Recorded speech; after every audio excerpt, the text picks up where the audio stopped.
Yang berbahagia keluarga besar Mutiara Kasih. Bersama-sama dengan sekian banyak pihak yang telah dan akan mengalami kebaikan Tuhan melalui Mutiara Kasih, mewakili Keuskupan Agung Jakarta, pertama-tama saya ingin mengucapkan selamat hari ulang tahun yang ke-15 kepada keluarga besar Mutiara Kasih. Terima kasih atas kehadiran dan pelayanan Mutiara Kasih yang sudah berlangsung selama 15 tahun. Kalau saya memandang Keuskupan Agung Jakarta ini, wajahnya sebuah mosaik, terdiri dari berbagai macam batu. Mutiara Kasih pasti menjadi salah satu batu di dalam mosaik wajah gereja Keuskupan Agung Jakarta yang membuat wajah itu semakin tampan.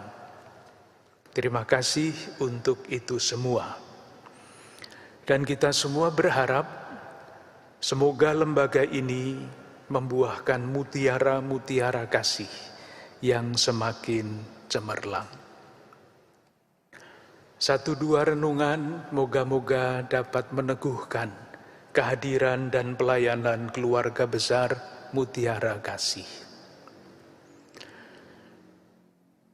Ketika merayakan ulang tahun di dalam perayaan Ekaristi, saya selalu mengatakan hal yang sama. Ulang tahun Mutiara Kasih juga dilaksanakan di dalam perayaan Ekaristi, dan kita semua tahu perayaan Ekaristi itu adalah syukur atas karya agung Tuhan. Maka kalau ulang tahun Mutiara Kasih dilaksanakan dalam Ekaristi, kita ingin mengungkapkan keyakinan iman kita bahwa Mutiara Kasih adalah bagian, salah satu wujud dari karya agung Allah. Keyakinan iman seperti ini pasti akan mendorong supaya semua yang terlibat di dalam pelayanan ini memberikan pelayanan yang semakin baik. Dan lebih daripada itu, kita mendapat inspirasi iman yang sangat kuat.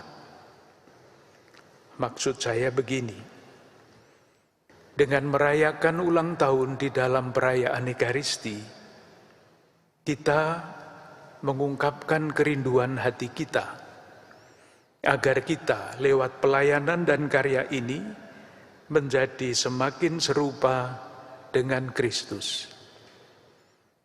Dari mana itu disimpulkan? Karena Kristus adalah pelaksana karya agung Allah yang utama.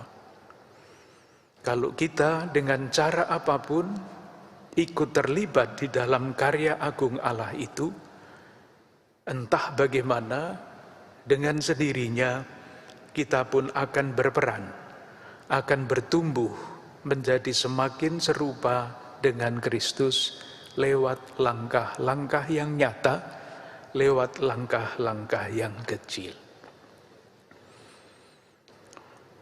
Saya ingin membagikan renungan saya atas dasar Injil yang tadi kita dengarkan bersama-sama.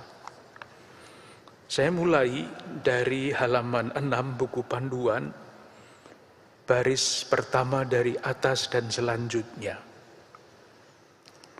Dikatakan bahwa dari banyak orang keluar juga setan-setan sambil berteriak, "Engkau adalah anak Allah." Kalau kita membaca kitab suci, membaca Injil, ada sesuatu yang aneh. Yesus itu mengumpulkan murid-murid, dididik untuk semakin mengenal Yesus. Tapi tidak berhasil sampai akhir. Sehingga murid-murid itu ketika Yesus ditangkap semua lari. Itu sudah pada akhir Injil. setan ini istimewa. Ini baru mulai kisah Injil, baru mulai Injil Lukas bab 4. Tetapi setan itu kenal siapa Yesus. Aneh bukan? Murid-muridnya yang dididik khusus tidak kenal. Setan-setan kenal. Engkau adalah anak Allah. Maka pertanyaan yang bisa muncul dari situ, pertanyaan yang dibuat-buat tentu saja.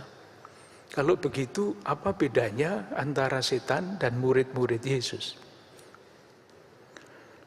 Ini bukan jawaban saya, tetapi jawaban Santo Agustinus. Santo Agustinus mengatakan begini, setan itu punya pengetahuan, tetapi tidak punya kasih. Sementara kita, manusia, punya pengetahuan sedikit, tetapi juga punya kasih sedikit. Kasih manusia itu belumlah kasih yang sempurna. Karena kasih yang sempurna itu adalah kasih Allah, kasih Kristus.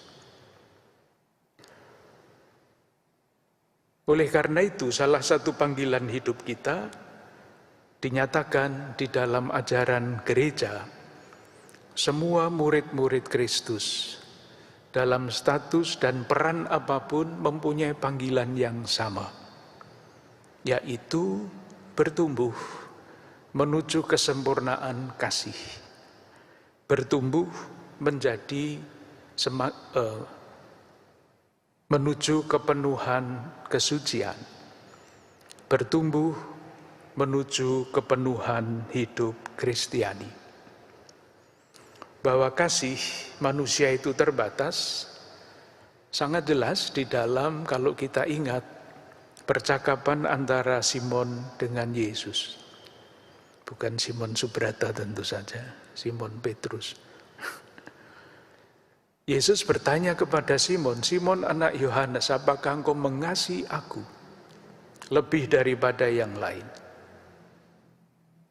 Simon menjawab, Tuhan, kau tahu aku mengasihi engkau. Pertanyaan itu diulang sampai 3 kali. Kenapa? Karena kata yang dipakai oleh Yesus mengenai kasih dan kata yang dipakai oleh Simon mengenai kasih itu 2 kata yang berbeda. Yesus bertanya, Simon anak Yohanes, apakah engkau mengasihi aku dengan kasih yang sempurna? Simon menjawab, Tuhan, kau tahu, aku mengasihi engkau dengan kasih yang terbatas. Itulah kasih yang dimiliki oleh manusia. Kasih sempurna tidak punya. Karena tidak sambung, diulang lagi. Simon, anak Yohanes, apakah engkau mengasihi aku dengan kasih yang sempurna? Simon tidak punya kasih yang seperti itu. Maka dia jujur mengatakan, Tuhan, kau tahu, aku mengasihi engkau dengan kasih yang terbatas. Nah, kalau begitu terus percakapannya tidak selesai. Oleh karena itu, pada pertanyaan ketiga, Yesus menurunkan standarnya. Pertanyaannya diubah. Simon, anak Yohanes, apakah engkau mengasihi aku dengan kasih yang terbatas? Nah, kalau ini Simon punya. Maka dia menjawab, ya Tuhan, kau tahu aku mengasihi engkau dengan kasih yang terbatas. Dan perjalanan hidup Simon adalah perjalanan menuju kasih yang sempurna. Dari kasih yang terbatas sampai pada akhirnya ketika dia memberikan hidupnya pada Tuhan lewat kemartiran, ia mencapai kasih yang tak terbatas itu. Itulah perjalanan hidup kita semua sebagai murid-murid Kristus. Kita semua dipanggil menuju kesempurnaan kasih. Menjadi mutiara kasih. Kasih manusia itu kalau saya umpamakan adalah mutiara yang belum sempurna diolah. Kita berjalan hari demi hari menuju mutiara kasih yang sudah diolah, yang cemerlang, yang mirip serupa dengan kasih Kristus. Tentu saja kita berpikir bagaimana kita berjalan dari kasih yang terbatas menuju kasih yang tak terbatas itu. Tidak memikirkan hal-hal yang besar. Saya senang mengulang-ulang contoh yang diberikan oleh Paus Fransiskus untuk menjelaskan bahwa perjalanan menuju kesempurnaan kasih itu sangat sederhana dan kesempatan sehari-hari. Paus memberi contoh begini. Suatu hari, seorang ibu pergi berbelanja. Di tempat itu ia bertemu dengan tetangganya. Mulailah pembicaraan yang ramai. Bahasa Jawanya gayeng. Sampai pada suatu ketika mereka mulai bergosip, bicara jelek tentang orang lain. Waktu itu, ibu itu mengatakan, tidak, saya tidak ingin berbicara jelek mengenai orang lain. Paus mengatakan, satu langkah maju menuju kesempurnaan kesucian. Sesudah itu ibu itu pulang ke rumah, sudah lelah.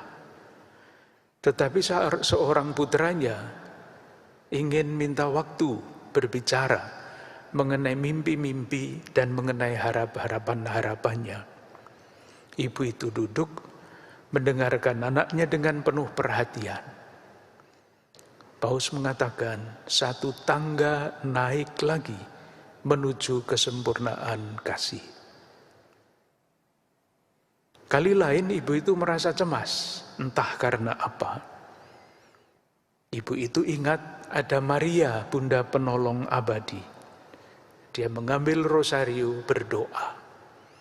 Satu langkah lain lagi menuju kesempurnaan kesucian, menuju kesempurnaan kasih. Kali berikutnya ibu itu keluar rumah, melihat ada seorang pengemis yang duduk sendirian. Ibu itu mendekati pengemis itu, menyapanya dengan kata-kata yang bersahabat. Paus mengatakan, satu langkah lain lagi menuju kesempurnaan kasih. Saya yakin keluarga besar Mutiara Kasih menemukan kesempatan-kesempatan itu, sudah menemukan selama 15 tahun, dan akan menemukan kesempatan-kesempatan lain lagi untuk mengayunkan langkah menuju kesempurnaan kasih lewat pelayanan di dalam keluarga besar Mutiara Kasih. Mengakhiri renungan ini, saya ingin menceritakan satu dongeng yang tiba-tiba muncul ketika saya bertanya kepada kur, nanti yang dinyanyikan apa? Saya bertanya apakah kemuliaan dinyanyikan? Dijawab iya, itu kehendak dari Mutiara Kasih. Wih, hebat.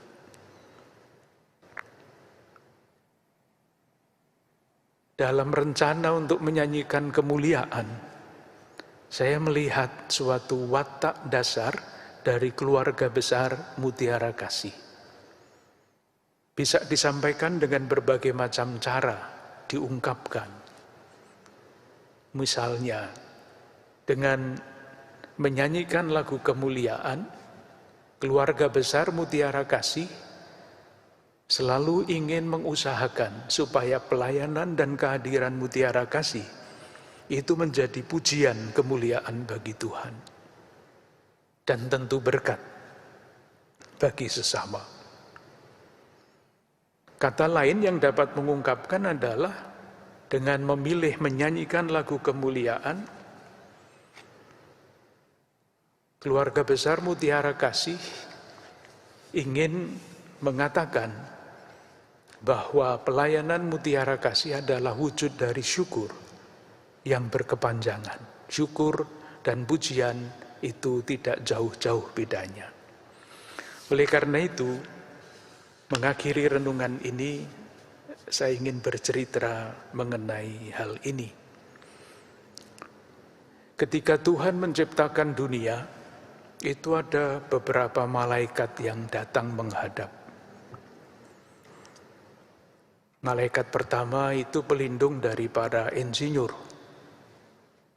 Malaikat itu bertanya, Tuhan caranya bagaimana ini? Menciptakan dunia yang hebat ini. Tidak usah diceritakan jawabannya. Malaikat yang kedua, itu malaikat yang berkecimpung melindungi lembaga-lembaga yang berkecimpung di dalam pelayanan sosial. Maka dia berkata kepada Tuhan, Tuhan, apa saya boleh membantu? Hebat. Malaikat yang ketiga, itu adalah pelindung para makelar tanah. Pertanyaannya adalah, Tuhan ini 1 meter harganya berapa? Malaikat yang keempat menghadap Tuhan, tidak mengatakan apa-apa, tidak bertanya apa-apa, dia berlutut dan mengatakan, syukur Tuhan, Engkau menciptakan dunia. Ini adalah malaikat pelindung mutiara kasih. Moga-moga karya-karya mutiara kasih mengasah mutiara-mutiara yang belum sempurna menjadi mutiara yang semakin cemerlang, sungguh-sungguh dipersembahkan kepada Tuhan sebagai pujian kemuliaan dan menjadi wujud syukur dari kebaikan Tuhan yang dengan berbagai macam cara dan berbagai macam kesempatan dilimpahkan kepada kita.